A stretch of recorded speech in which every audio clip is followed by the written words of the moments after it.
A very common mistake that a lot of new importers make is either starting to source products without any preparation and thinking, or being trapped in perfectionism and procrastination. Sourcing without any preparation is really bad and sometimes can have serious consequences.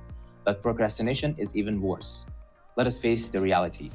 In your first experience, you are not going to have a product that becomes an overnight success and takes over the whole market. Before that happens, you'll have many iterations and you'll learn a lot of things along the way. So, just allocate a little time to each of these prerequisites and you'll be good to go for the first try. Number one, choosing products. For this, you might consider products that you are passionate about and have resources like having the needed experience and knowledge. This will help very much with your value proposition, meaning that it is going to be much easier to add your own taste and expertise or add value to the product to make it more appealing and valuable for your target customers. Don't worry if you can't think of any product that you are very passionate about. That happens with a lot of people. You can start by choosing a product that has good demand in your target market, and you will know better if you like working on that product when you try. There are a lot of ways to find out about demand, and the appropriate product might differ based on your market, business type, and many other factors. Here, I will just name a few of those, and you can choose to use the ones that suit you based on your own circumstances. Online demand analysis and research. For this, you could go to Amazon and check out the best sellers and movers and shakers lists, or use keywords and product research tools like Helium 10, Jungle Scout, SEMrush, and Google Trends. After you have started sourcing, supplier suggestions would also be a source you can consider, but it shouldn't be the only one, because usually supplier suggestions are biased and also not based on actual data. Competitor analysis. You can do some research on your competitors by visiting their Amazon stores and checking out how well each of their products are doing. Checking out the customer reviews to see what objections they have and where you can perform better than that competitor with the same product is also a good thing to do. You can also check out your competitors' social media and check them out on the Facebook library ad to see how they promote their products, because that will also signal demand and the profit potential for that product. If these tools don't work for you, you can also go to your competitors' retail or online shop, buy some of their products and analyze them and try to find products that do better in some way while you are sourcing. Surveys, questionnaires, and polls. This works best if you already have an audience who are willing to give you a few minutes and fill out a questionnaire with their honest opinion, or at least give you their opinions on your social media polls. Anyways, overall, it is a very good idea if you are passionate about a specific product, because it is going to help you create a much more unique and valuable product.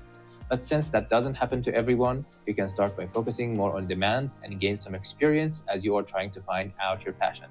The next prerequisite is listing detailed product requirements. The requirements can include product specifications, mandatory rules and regulations in your country for importing and selling that product, and also the criteria that you set for specific matters such as quality standards, environmental protection, social responsibility, and intellectual property protection. You need to research and make a decision on these things mostly for three reasons.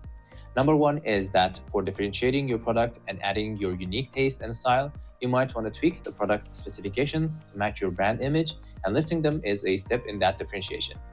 Number two is that you need this information in order to know if you can import and sell these products.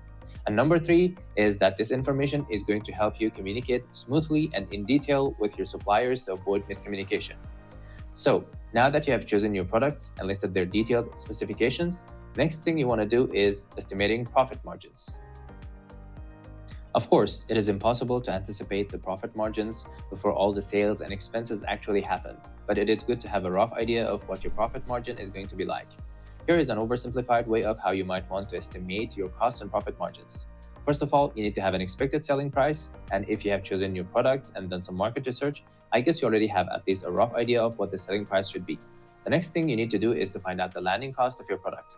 One fast but not perfect way to do that is to simply search for your product on Alibaba and filter out for Alibaba guaranteed suppliers, and it will give you an approximate idea of the product price plus the shipping costs. So now, if you deduct the landing cost from the expected sales price, you have got your gross profit margins, but you still might want to calculate for your net profit margin by deducting the other costs as well, which can be very different for every business, and thus I will leave that to yourself. The last prerequisite is preparing a sourcing checklist or roadmap. Before you prepare the checklist, there are a lot of decisions to make and a lot of questions to answer. For example, Are you going to source the products yourself or you want to delegate it to someone else? How and where do you want to source your products? How are you going to make sure about the quality of your products and the reliability of your suppliers? How are you going to deal with supply chain partners like freight forwarders, inspection companies, sourcing agents, and suppliers? You will have the answers to most of these questions after you watch this video series, and will be able to create your own checklist. It is okay if you want to go without a checklist or roadmap and start sourcing without knowing some of these and learn and experience things as you go, but I strongly recommend you to at least watch this video series before you start sourcing. I have spent hundreds of hours packing more than 7 years of experience into this series in the simplest and shortest way possible. If I wanted to sell this as a course, it would be hundreds of dollars, but here it is free for you. So I hope you appreciate it and at least support me by watching and subscribing and smashing that like button. Of course, if you want a one-on-one consultation and a customized checklist and guidance, you can book a meeting with me through the link in the description.